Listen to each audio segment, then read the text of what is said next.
Yeah, give me a cue. Let me know when we're going. Because, Oh, it we're takes, we're on. oh, yeah, because, it takes a minute for it to hit, before I get the notification. Yeah, it's There we on go. and popping. All right.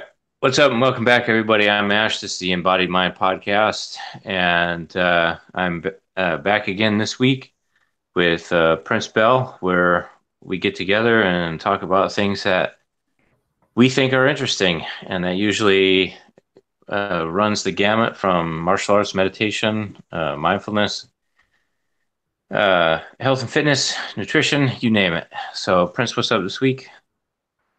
I am well, before we get too far, I just wanted to give a shout out to my friend Ying Tan.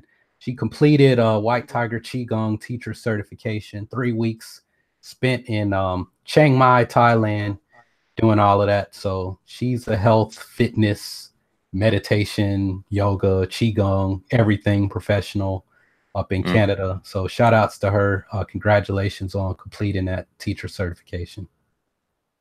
All right, very nice job. I follow her on Instagram also, so it's cool to see that she finished. I've been slacking on my Instagram game lately, though. I think like actually in general in the last 2 weeks, I think I haven't hardly spent any time on social media at all. I don't know what's the change in the weather or something, but I need a week off, man. I am like just burned out right now. Like I have,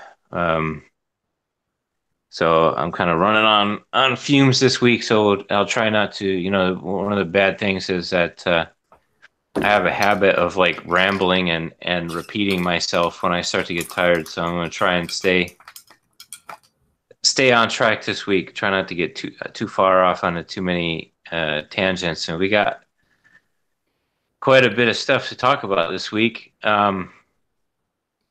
So probably the big news this week, unfortunately, which was sad news for everybody in the world of health and fitness and personal training, was the death of Coach Charles Poliquin.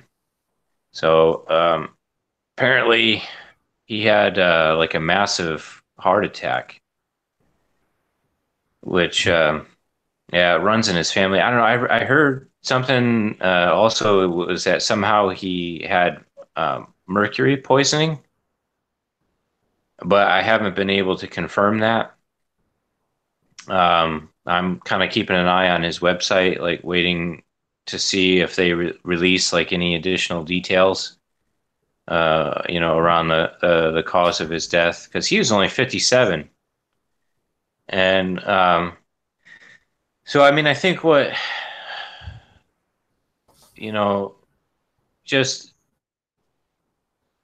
any time that you have somebody that is at the top of their game, in your circle, I guess you could say, and they die is it's a loss anyway. But for me, as a nutrition coach and like a health coach, martial arts coach, what's concerning about it is that, I mean, I'm not sure concerning is the right word, but I mean, especially he had everything on point. You know what I'm saying? I mean, like he lived his life around his approach to nutrition and health and training.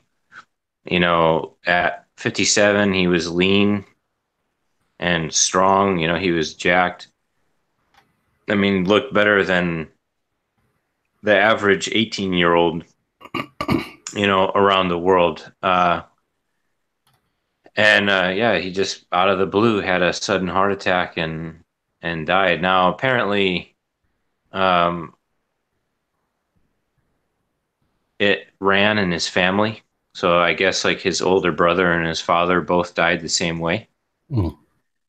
Um, so, but like I said, I mean, it's like like every episode that we have done of the podcast, like so far, like leading up to this week's episode, we've talked about like the benefits of strength training, the benefits of, like a good diet and lifestyle and all those, the difference between, genetic risks and the epigenetic factors that will help to turn those on, turn those off. And like I said, if you had an example of somebody, I mean, this ends up being an example of somebody that did everything right and still died young, suddenly of a heart attack. So, I mean, I'd really be interested to know if mercury poisoning like played a role, because I would think that like somebody like at his level and with the access to the resources that he had, if if he had mercury poisoning, I'm not sure why he wasn't getting like chelation therapy. So, because it's like, I don't want to say his name, but that like one of my martial arts students here got shot last year. He got shot in the hip. And so now he's got that round lodged in the interior of his hip. And so he's already talking about doing some chelation therapy to deal with, like as the bullet starts to degrade and leaches, lead into his system, that wants to get some chelation therapy to deal with that. But it's probably still too early. We were just talking about that this morning. So like I said, if somebody at Coach Poliquin's level had mercury poisoning and he knew he had mercury poisoning, why he wasn't doing like some kind of chelation therapy to deal with that, I don't know. So that's why I'm a little fuzzy on that, because Chris Kresser, who we're going to talk about also later in this episode, he had mercury poisoning really bad. And that was one of the things that he had to go through as far as like his recovery and his kind of journey into like the ancestral health space, was dealing with, I mean, he had like a parasitic infection. He had like mercury poisoning that from the time that he spent in China, I believe. But yeah, so I mean, it's like my dad is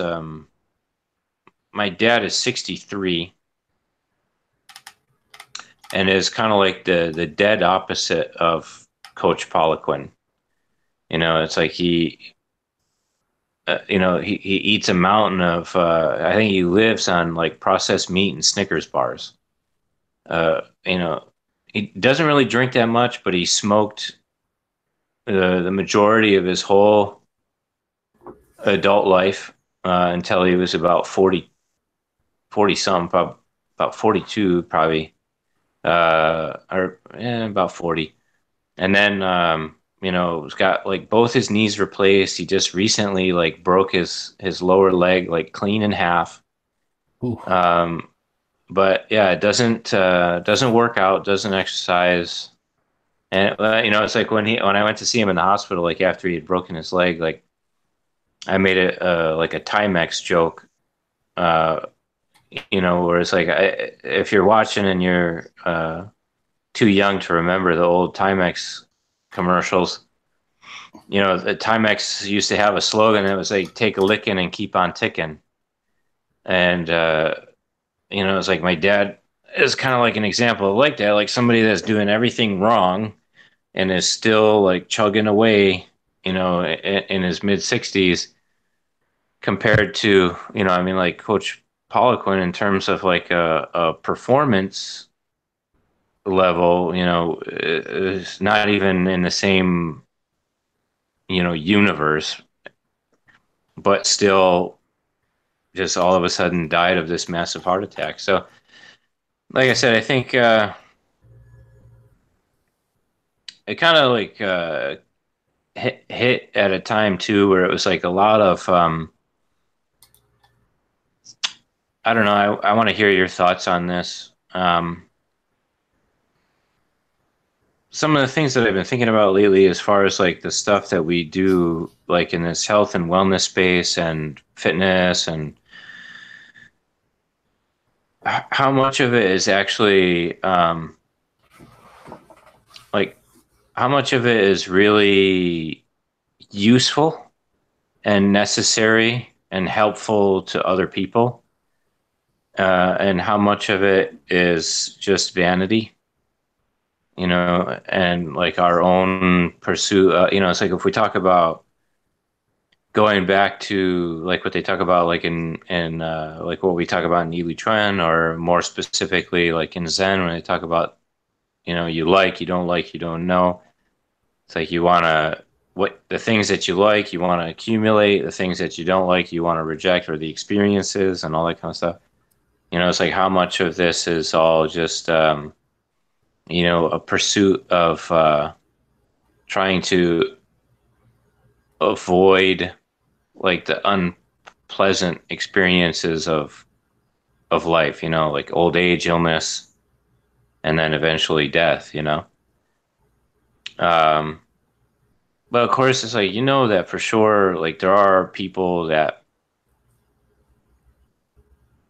like I was telling somebody recently, that was like, you don't need to be the strongest, you just need to be like strong enough, you know? Like there's like that baseline where like, and whatever that baseline is probably going to be different for every person, but you should have like a baseline level of like strength or health and fitness or whatever. And the further, like once you hit that baseline, like the rest of it is, you're going to just be trying to pursue, um, like maybe performance goals or something like that. And it's like the return on investment for the additional time and energy that you're putting into, you're not going to, it's going to be a diminishing return. So, but I mean, like I said, there's definitely people out there that, would feel a lot better. They would think a lot better. They would, have their health in general would be much better if they worked out twice a week and stopped eating, so much junk food. Um, but it's just kind of like finding like where that baseline is of, or yeah, finding the baseline, or finding like that point on the bell curve of where it's like just like how much time and effort is it worth investing into in order to continue to see like a return or any additional benefit. uh and then I guess like the other thing to look at too is like what if we don't know if like coming back to like Coach Poliquin's example, what if he didn't like work out and eat perfectly? He might have died at 42, of that massive heart attack. It's like he still died young, but like through his lifestyle, he may have added 15 years to his life. It's like really, we don't know that, but I don't know. I'm going to stop talking now. I want to hear your thoughts. Well, for the last thing you said, I mean, those questions can go on and on. I thought of my grandma. She started doing yoga, I think right around the time I got out of high school, and she stopped doing yoga the day she fell.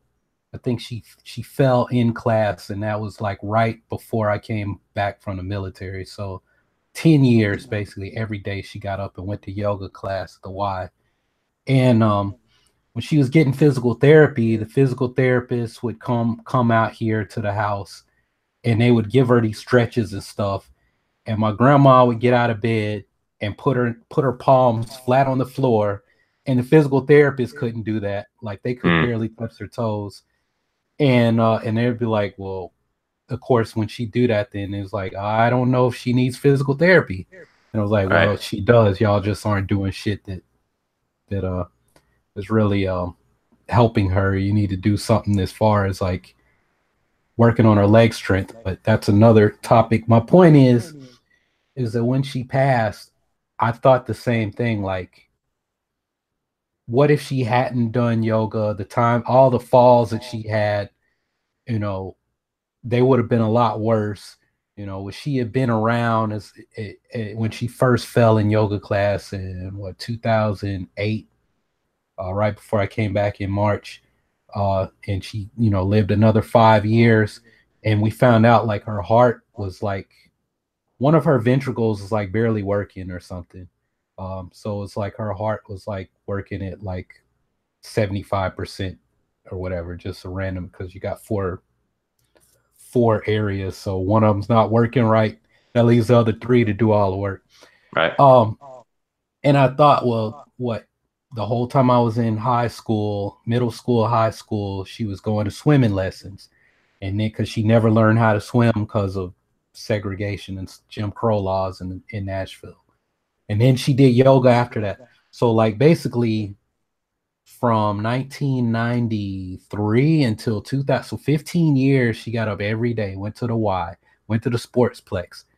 And, some people were like, well, you're retired. You don't have to do that. You can stay home. And, why are you running around in these ball games with your grandson? You can, let him go with his friends or something, and you stay home. But no, she tried to run around with 30, 40-year-old, moms, taking me to track practices and whatnot, going all of the workouts and getting up at 6 a.m. to go walk the track with people half her age. And for me, I feel like it added time on her life, and it set a great example for me. My dad, I don't talk about it, but he died in 20. When did I start my YouTube channel? In 2016. He passed, like right as my channel was blowing up, he died. And I remember him telling me, he had high blood pressure ones in the family. That was one of the reasons I stopped eating meat, was because of that, because his dad had gout. My grandma had issues with gout, lots of high blood pressure, and people would always tell me to limit meat. Now, maybe I could do everything perfect, but because my dad possibly had a heart attack at 58, 59, 60, that might be in my genes, and I don't know, because I don't know my dad's family that well. But the big takeaway is, I feel like people should live their lives to the fullest, right? I look at my granddad, he's still playing golf, hit a hole in one a week after he turned 84, 85. Well, he's 87 now. That was, 84. He hit a hole in one. He's never going to slow down, like, ever. He could die in a week, or he could live another 10 years, another 20 years. He's going to go out on his terms. I don't know. I haven't kept up with the stuff about Coach Poliquin's death after his death, but I remember as the news came out, I was working out, and I was actually reading his posts on Instagram and following that advice. And for me, I'm like, hey man, this dude, and I guess somebody was ghost posting for him on his account, or he had it set up in advance. I don't know. But for me, the lesson I took away was, hey man, if maybe he went out doing what he wanted to do, that's the lesson I'm gonna take away, is that I'm gonna go out doing what I want to do. As far as, why are we in this? What are we really accomplishing? For me, I looked at Bruce Lee. Bruce Lee wanted to perfect his martial art, and his way of going about being able to do that was teaching and telling stories, making movies. And his goal was, I want to make these movies. I want to make $10 million, and then I want to train and get more spiritual and do all this other stuff. I looked at that and said, well, if I basically want to do nothing but work out, read spirituality books, meditate, and train Kung Fu, I might as well find a way to make a living doing that stuff, so I don't have to go do something else. And then, oh, here's my free time, I can do this. And is it a vanity thing? I don't know. It's just the way I want to live my life. And if I can help people in the process, great. If I'm just talking a lot of bullshit, but people are giving me money, if it helps me accomplish what I'm trying to get to, great. I mean, I can't. You could put information. It's like you can lead a horse to water, but you can't make them drink. You know, Right. that's what it really comes down to. You know, here is the water. If you choose not to drink it, I can't dunk your head in there. I mean, I can, but even still, you're not. You might not drink it, and you might just resent me for it. So here's Right. the water. You paid me to bring you to the water. Now I'm gonna drink and go about my business. You do whatever you choose to do. Right. Well, I've said for a while too that it's like it's not necessarily about like living longer. It's about living better. Yeah. Like right now. It's like you can't you can't control outcomes. It's like, but you can only control behaviors. You can control like your own behavior, the things that are like in your immediate sphere of influence, and there's always going to be like those outside factors that are beyond your direct control or any control at all. So it's like you never know. It's like people say that's one of the things that happens a lot when people like they start trying to lose weight or get in shape or whatever they want to do. And there's always like some hater that is going to try and derail them, or be like, oh, you're still gonna die anyway. Yeah. uh um and so it's like, well, that's true, but then again, like I said, in terms of like performance and like what you're doing, uh and I don't necessarily have to mean like performance in terms of at like an elite level, but it's just in terms of like your ability to like get up and down, especially like if you're starting to get older or whatever, like the ability to get up and down off the couch without help, the ability to be able to get yourself to the bathroom, um, like that kind of thing. And then, it's like as when you're in that like younger phase of life, it's like the ability to be able to run around with your kids a little bit better and like all that kind of stuff. So it's like, I think there's still like a tremendous amount of benefit like in the moment. It's not necessarily all about just like being able to live forever. Which is like I said, we know for sure that that's no matter what, that's not gonna be the case. Yeah. Well, I mean, being able to get up and down with your kids is always you never know when you're gonna need to be able to do that. I mean, hell, I'm almost 40. I don't have any kids yet. And if I do like my cousin DJ, I still got another 20 years before I settle down and start a family.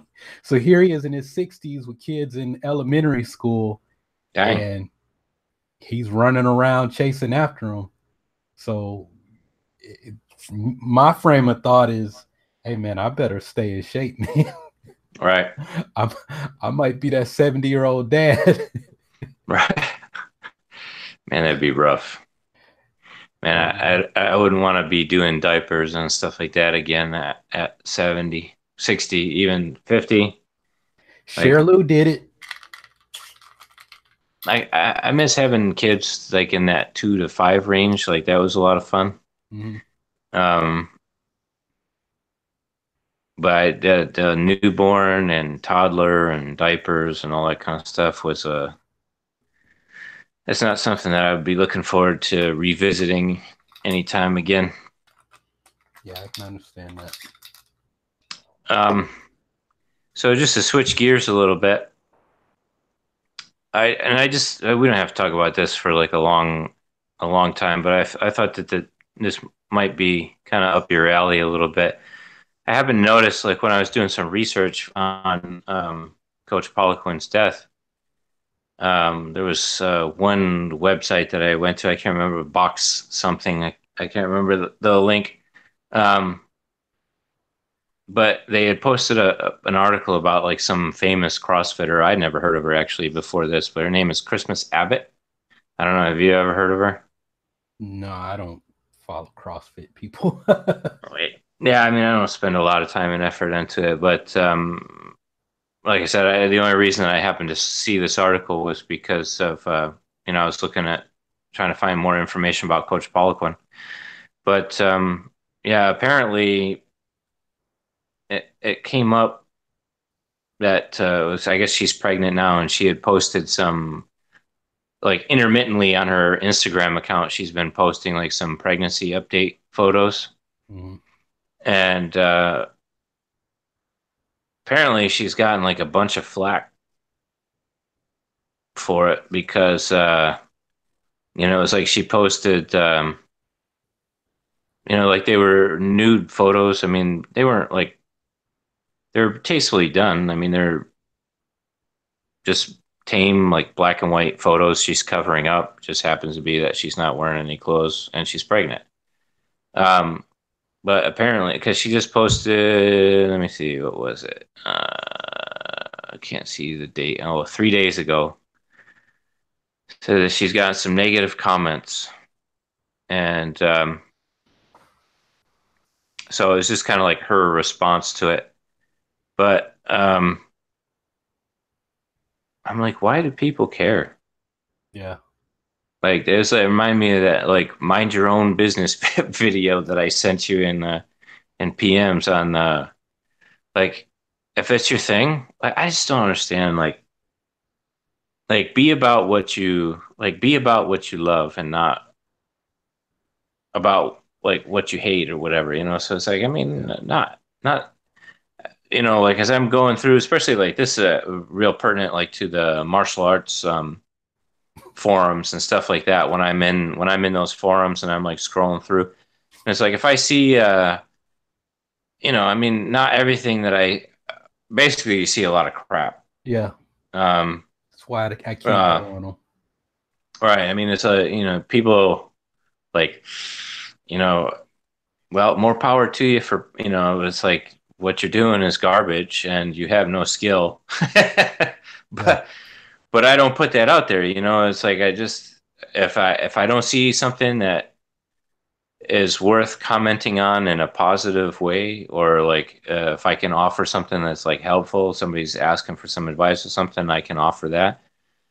Uh, but if it's not worth me, like, like I said, it's just that's my approach to things. Like, it's not about necessarily being like falsely positive, but it's just like if you can't say anything nice, don't say anything at all.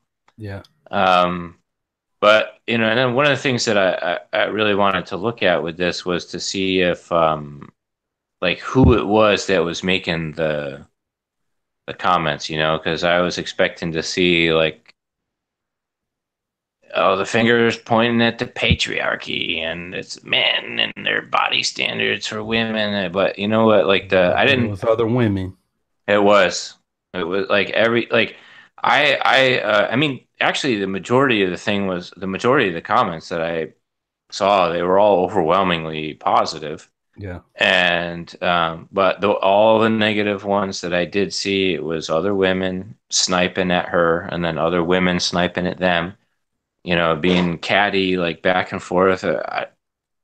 So um, it wasn't no patriarchy, Yeah. but I we used to see that on I don't know if you know Donica Storino. She's a kettlebell sport IKFF person.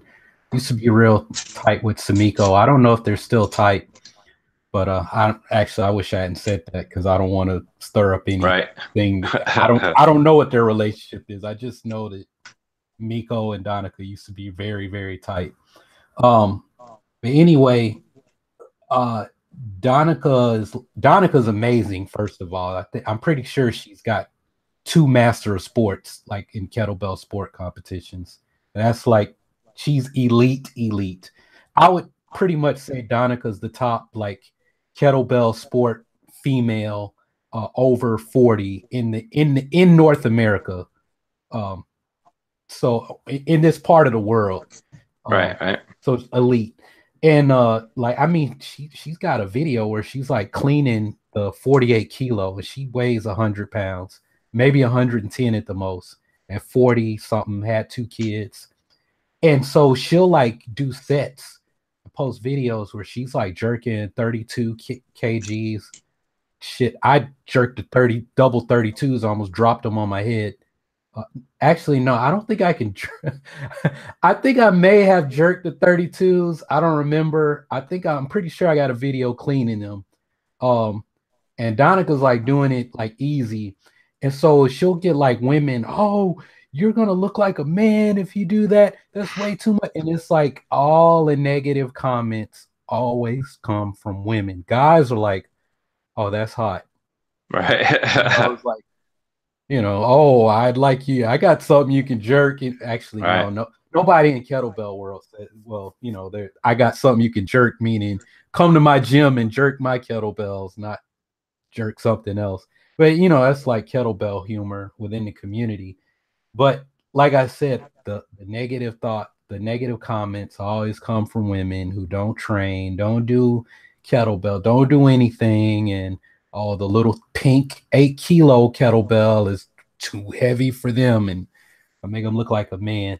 And I mean, I'm not like trying to hate on women or be negative, but that's the most, especially having worked with women in my kettlebell classes, is it's always a hate from women hating on other women. So, when you said it wasn't patriarchy, I already knew. I already knew because I've seen it happen to women that I train. Oh, girl, why you want to do that? That's gonna make you look like a man. And then when I go and present somewhere to a bunch of women, no, I no, I Prince. I remember it was a nurse. She was presenting, and I had just gotten through saying that, like, giving a talk on why women need to strength train. I was like, look, women need to strength train, guys need to do cardio and metabolic resistance because y'all are really good at the cardio, uh, metabolic resistance stuff. We're really good at strength training. So if you do the thing that you're not good at, you're probably going to stress your body more and get more better results. So I sit down, and then the nurse was like, yeah, that sounds great. Great presentation. I can't do that though, because I put on muscle easily. And I started to ask her, hey, can you pull down your pants in front of everybody? Let me see your dick and balls, because I guarantee you that you will not put on muscle faster than me. You might put on muscle easy for a woman, but you don't have as much testosterone as me. Right. You don't have a penis and testicles, right? So, I let her go on with her presentation. And at the time, I disagreed with everything she said as far as telling them they should go vegan. Now I kind of kind of agree with some of what she was saying, but all that, girl, if you strength train with him, you're gonna put on muscle, look like a man. I mean, get the fudge out of here. Right. So yeah, Well, women hate on women like, man, they be yeah. hating. Right. Yep. Um, but speaking of presentations on going vegan, I don't know if you caught it or not. I actually haven't had finished the episode because it was 3 hours. But the recent episode of the Joe Rogan podcast with Chris Kresser debating Dr. Joel Kahn. No, I haven't. I haven't had time to do anything Right. outside of Yeah. work out and go to work. Yeah, I got a link in the video description below if anybody wants to check out the episode, and then also we'll put that in the show notes if anybody wants to follow up on that one. But yeah, it was I think it could have been, it was interesting to follow, but at a certain point it got to be like pretty circular. Yeah. Um, but it's interesting, just as far as like watching it as a debate goes. Uh, so if anybody's been listening for a while or watching the show, then they would know that, like, all right, so, but like I said, neither one of us identify with our diet, but I'm kind of skew more paleo. You skew more towards the vegan side of things. So if Uh, anything, I skew more to the vegetarian side, if we're being honest. Uh, right, I found that when I'm like strict vegan, it's easier for me to lose weight. Um, and when I say strict vegan, that's like no mock meats, and like I'm making everything here. Uh, right, but that, like I said, is it's more for performance, performance and uh, aesthetics, right? Like I was strict vegan all this week, making all my meals, and I think I dropped 5 pounds this week, and my pull-ups and my dips I've never been able to do improved. mm-hmm, But uh, if I would probably be what Dr. Nick Delgado does, where he eats a little bit of meat and he's mostly plant-based, but like a little bit of meat every now and then. That's probably my ideal diet. right. Yeah, I mean, you have said that like multiple times. Yeah.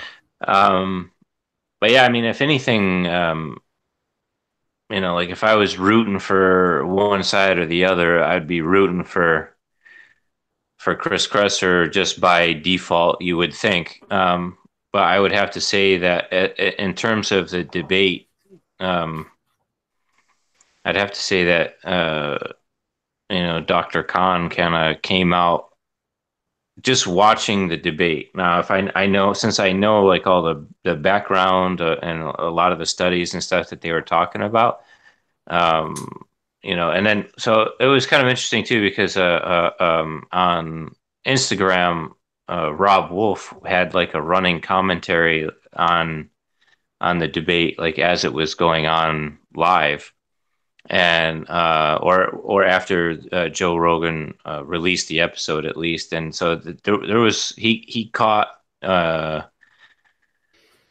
quite a few like factual errors that Dr. Khan was making. But if you were just watching the podcast, I would have to say that, you know, I mean, it'd be kind of interesting to see like if we could get him on the show actually at some point as a guest, because I mean, basically like his position was the same thing that we talk about like all the time, like eat real food, mostly vegetables, cut out minimize the junk food that you're eating. Like, so it was kind of interesting because it was my first point of contact with Dr. Khan. I hadn't heard about him previously.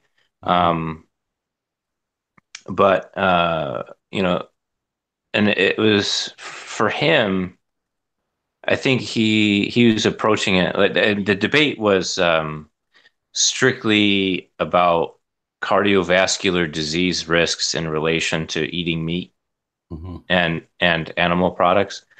And so Dr. Khan's position, at least in terms of the debate, was centered entirely around health, and so his pursuit of a plant-based diet, like a low-carb plant-based diet, strictly in terms of health. And but I mean, what I liked about listening to him in this debate was that he had like a very clear mm, message, Mhm. and like a mission statement for people listening to be able to take away and apply to their day-to-day life. And so he wasn't like like what I like I said, the what I dub a political vegan. um it was all about like health for him and improving health for people, for the country. And he had a very simple, like clear, straightforward message, and I liked that a lot actually. It was we can get into, I mean, I would say like his intent was kind of pure at least. You know, it's like you can get into like the accuracy because like what happened? Mike. All right. So on. All right. So the topic of the episode is, can vitamin D help you lose weight? So Mike said it's also a great pickup line. Hey baby, you look like you need some vitamin D. Right.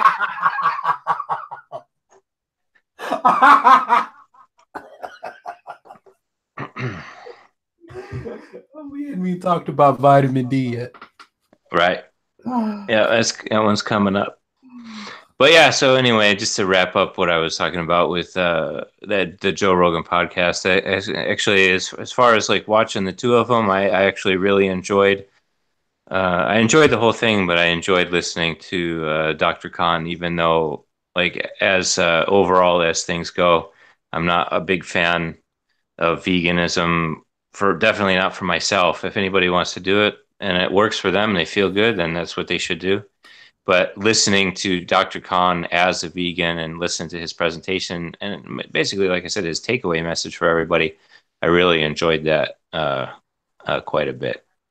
You know, my real feelings is, I really feel like people who go vegetarian or vegan who can eat, because I did it cold turkey, are probably people who ate lots of vegetables growing up, like Sunday dinner with my grandma was going to be cabbage, collard greens, corn, uh macaroni and cheese, and chicken or some kind of roast or something, right? So there's like, I mean, the macaroni and cheese is nutritionally nothing, but I mean, it's still good. Hey, well, the pasta's Right. carbs though.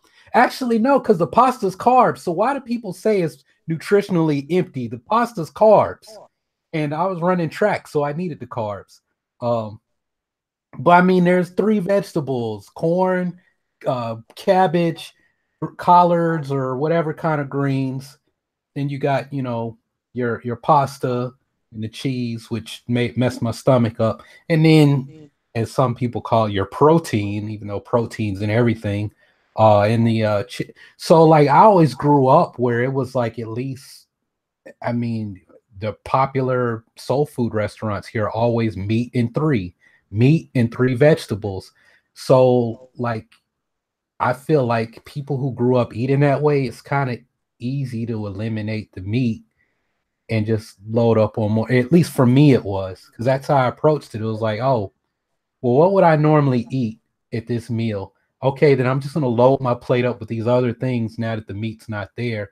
Where a lot of people I see, they try to eat the same way minus the meat, and then that's why they end up weak and sick, and everything else is like, oh well, I'm gonna eat what I used to eat before minus the meat because I'm vegan now, and fuck the patriarchy, and Right. screw the system. I'm sticking it to the man. And it's like, no, you're only sticking it to yourself, because before you were getting 2,000 calories a day. Now you're getting like 1,000 because you're eating freaking cheese sticks and carrot sticks and whatever else. And you look sick and your dick doesn't work Right. because you're not getting enough fat. Yep. Yeah, I mean, that was one of the things actually that I wanted to talk about at some point was that, like bad vegan advice, like the raw vegans that also want to cut out all the fat out of their diet. Yeah. That's a good way to get weak and sick for sure. Yeah. Um, There's a girl I'm following. I've been following her for a while on Instagram, and she's doing a raw vegan challenge that John, the badass vegan, is doing, has a bunch of people doing. And she eats all the time. It's like all day, all she's doing is eating, because you have to. yeah. Um, yeah, it doesn't sound like fun. Yeah. Um, but yeah, so since Mike was kind enough to bring it up, let's move on to vitamin D. Uh, So actually, I can't remember how I found this study. I came across it by accident because I was looking at something else. Um, and then I saw this one like off, like the link to this one like off in the sidebar, and I was like, oh, what's that right there? That was pretty interesting because, like if you're kind of like operating from the ancestral health space or kind of like that paleo space or whatever, then vitamin D is like a hot topic. Um, so the the study in particular, yeah, so I think I think it was because I was looking at stuff on cardiovascular disease and heart disease. So the study title is Vitamin D Supplementation and Serum Heat Shock Protein 60 Levels in Patients with Coronary Heart Disease, a randomized clinical trial. And if anybody wants to take a look at this, as always, we'll have a link in the video description below or in the show notes. So this study, I thought it was pretty cool because they ended up with like some really interesting results that were completely unintentional. It was like they started to look at because what they wanted to see was if vitamin D supplementation would bring down or have any effect on serum heat shock protein 60 levels. So I had to do like a little bit of background research. So heat shock protein 60 or HSP 60 is basically what they call like a chaperone um, in cells. And what it does is it helps to um, get proteins folded into its main job is to help get proteins folded into the correct shape. And if a protein gets folded into an incorrect shape, then heat shock protein 60 will come along and it'll fix it or it'll kind of straighten it out so that it can be transported across cell walls. But it has a secondary role. Basically, it's another biomarker. It's a pro-inflammatory biomarker, and so basically, if the body is under stress of some kind, then you'll see like the heat shock protein 60 levels go up. So that's why it plays a secondary role as like an immune modulator. And so I'm guessing that that's why the researchers were trying to look at the heat shock protein 60 levels. Uh, so what they did was they got 80 people, a mix of men and women, and they split them into two groups. So 40 for a placebo group and 40 for an intervention group. And they gave them 50,000 international units per week of vitamin D. So 50,000 international units per week is going to be what? It's about 8,000 international units a day if you were to break that up into a daily dose, which actually, because things are usually going to be dose dependent, so it's important to pay attention to the dose. Because guys like Dr. Berg and guys like Chris Kresser or whatever, and even Precision Nutrition, like they kind of recommend right around that 10,000 international units a day as a recommended dose. And they gave it to him for 8 weeks in a hospital in Iran. Um, and at the end of 8 weeks, of course, like as you would expect to see, their serum or their blood levels of vitamin D went up. Um, but in one sense, you could say that the study was a failure because it didn't have any effect on the HSP 60 levels.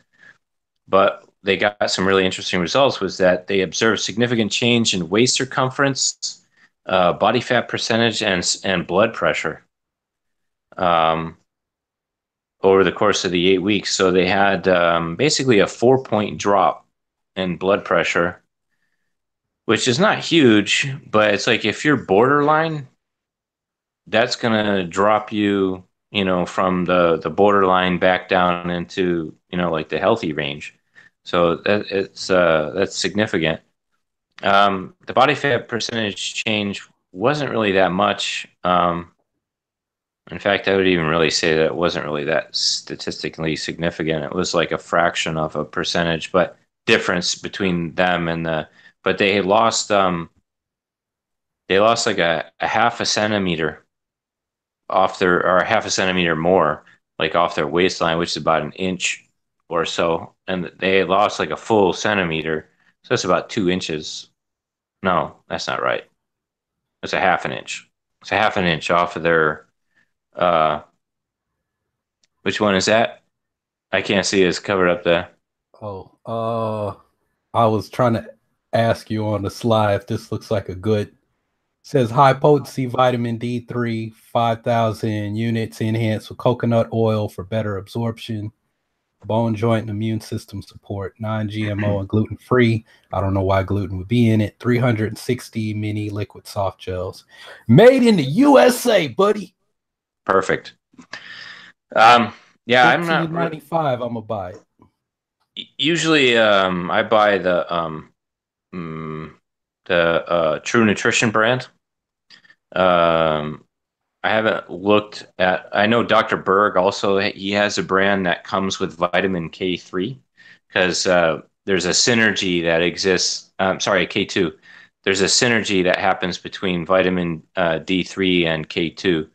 So if you follow like the Weston Price people at all, like Weston Price, like back in the day, like when he was observing all the ancestral diets, um, he discovered that while their diets were wildly different, depending on like what region of the world they were in, which you would expect to find, um, there were some principles that like coexisted across the different versions of the ancestral diet, and one of them was that that their diets were high in omega 3 and vitamin D. And then at the time, like he was calling it Activator X because this was like at the turn of the last century. So it was like, the early like 1900s. And so they hadn't discovered vitamin K2 yet. And so now, so like I said, now that they're recommending that you take like vitamin D and vitamin K2, vitamin D3 and K2 together.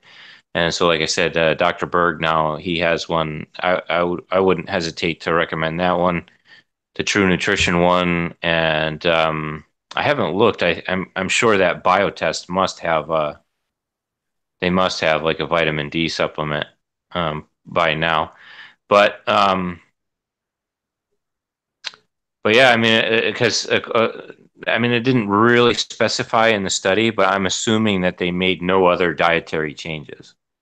They were just like free living humans that were showing up once a week to the hospital to receive, their supplementation. So it was like they lost a half an inch off their waist, and their blood pressure dropped, and their body fat percentage went down with no other change to their diet or lifestyle. Um, and so I'm guessing the mechanism behind it was that having an adequate uh, vitamin D intake prevents your parathyroid hormone levels from being too high. So, it's like Jerry Brainium has talked about on Mike Mahler and Sincere's the podcast a couple of times. It's like vitamin D is a lot more like a hormone than it is actually like a conventional vitamin. Um, And so, yeah, so supplementing with vitamin D helped their parathyroid hormones come down. Now, the best source of, vitamin D is going to be in your skin if you can get enough sun. If you can get like 15 to 20 minutes, like in that early morning sun of good exposure. But, like if you're darker skinned, then you need to spend longer in the sun and to get the same amount of vitamin D production. And if you're darker skinned and you're living in the northern latitudes, pretty much anywhere above, 30, 35 degrees north, which in Phoenix, I think I'm at 33 degrees north. So we have, plenty of sun down here. But if you're living much, much farther north than that, then it's like the angle of the sun is a little bit less direct, and then you need even more, especially like in the wintertime. That's why people start getting sick so easily in the wintertime. So uh, if you could go, you could use like a lamp, like they make like a lot of like light therapy panels and lamps now to be able to sit in front of in the wintertime if people, because like people that live way up north, especially, they get that seasonal affective disorder, which I think in retrospect, I think that I used to when I was living in New York, because I'm like originally from New York. Um, but yeah, and so this relatively recent study is from 2016.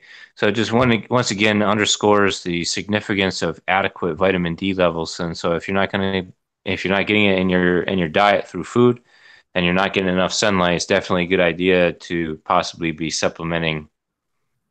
Um, that's all I got on that. What?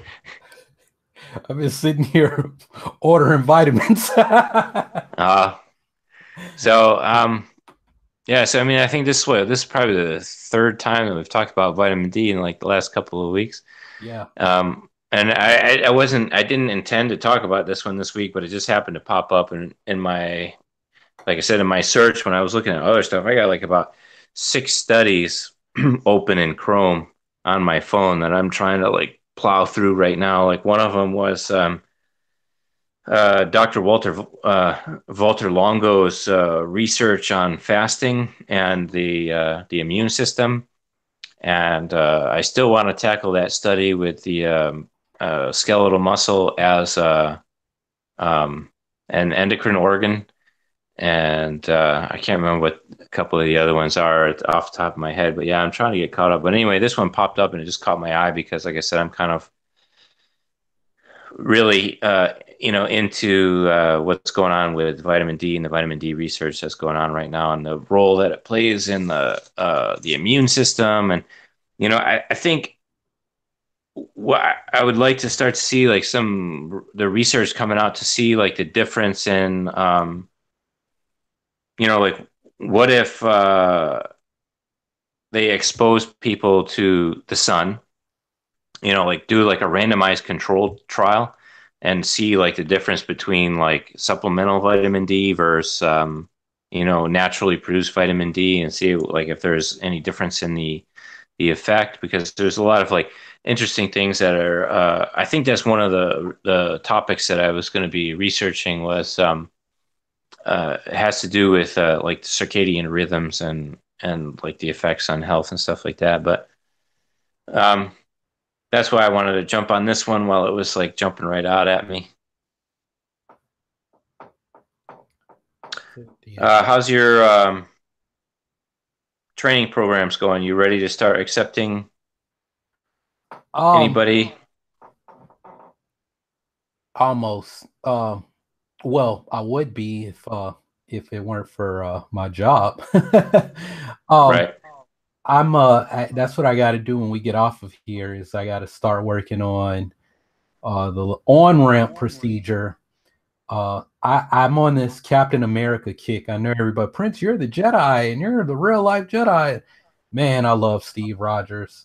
I want to put together this Captain America challenge, like a 28-day thing, nutrition, body weight workouts, that sort of thing. Well, body weight, or you should really have a suspension trainer.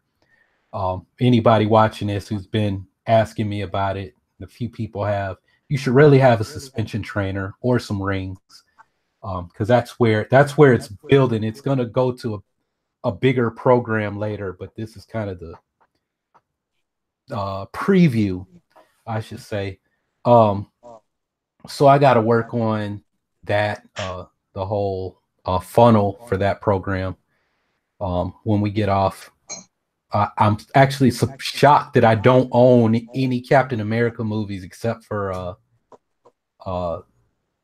the Winter Soldier one, because I need like clips of Captain America for the video that I'm gonna kind of the video I'm gonna post to Facebook to get people into my funnel. And that's why I was saying I got to build my website this weekend. So there's a squeeze page for them to go to. But really, as far as like training, I'm really more trying to get people back training in person, locally, so I can kind of work on my coaching skills, because it's one thing to be able to coach people who are there, but a different thing when you're trying to coach people and you're talking to a camera and answering potential questions as somebody else who's never seen you. You can't watch the move or anything, is trying to follow those directions.